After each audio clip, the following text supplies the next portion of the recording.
Ladies and gentlemen, welcome friends to the great boardroom of life, where some leaders think their title is a crown. Come closer, my friends, the night air is cool and the firewood is plentiful.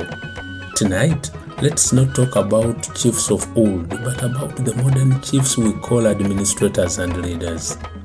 You know the type, the ones who think an office door is a castle gate and a swivel chair is a royal throne. Yet, Ubuntu whispers a different tune. I am because we are.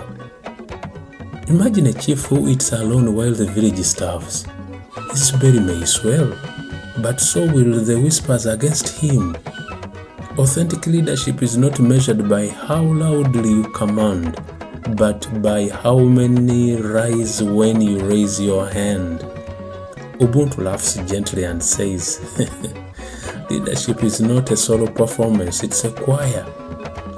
Let us feed the flames and our hearts with a story that carries both laughter and a lesson. Once, there lived a chief proud as a peacock and convinced that leadership was all about being seen. He loved long speeches, though no one remembered a single word. He wore the heaviest robe in the village, though everyone knew it was the woman's hand that had woven it. He believed that when he sneezed, the whole community should catch a cold. But one day, a young boy asked aloud, "If the chief is the sun, why are we all standing in the shade?"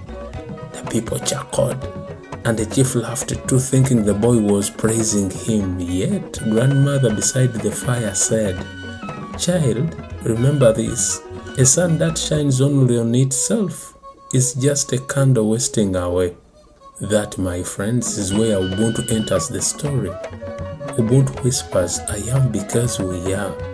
It reminds readers that a drum makes no music without the hands that strike it, and a river cannot boast of its strength without the little streams that feed it. Leadership is not about filling your own calabash until it overflows, but about making sure every calabash in the circle has a sip. Now, don't mistake Ubuntu for weakness. It does not mean a leader must please everyone like a market crown juggling for coins. No, Ubuntu implies that the leader's strength is tied to the well-being of the people. A chief who holds power is like a farmer who eats all his seed. Soon, there is nothing left to plant and nothing left to harvest. Administration too needs the fire of Ubuntu. For what is administration but the art of sharing duties, balancing needs, and stirring the pot so the food does not burn? Imagine an administrator who eats the meat but leaves the bones for others. Soon, the people will stop bringing goats to the feast. But when the meat and the bones are shared fairly, even the soup tastes sweeter, for laughter seasons the broth. So, my friends, when we speak of Ubuntu in leadership, we are not referring to theories written on white papers in far-off offices. We are talking about this fire, the warmth we feel together, the stories we share, the way our shadows dance on the same wall. Leadership without Ubuntu is a lonely bonfire that burns out quickly. With Ubuntu, it becomes a steady flame, one that lights the path for all. Remember this, a leader is not a tree that grows alone in the desert, shading only itself. A true leader is like a remarkable baobab. Its shade wide, its fruit plentiful, its roots deep in the soil of the community. When you lead with Ubuntu, you do not walk ahead while others stumble behind.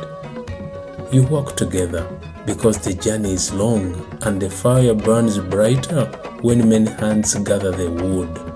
Friends, when we gather around the sulfur fire of Ubuntu, we are reminded that leadership is not about titles, positions, or the size of one's office. It's about how we treat people, how we build trust, and how we work together towards a shared destination. Ubuntu teaches us, I am because we are.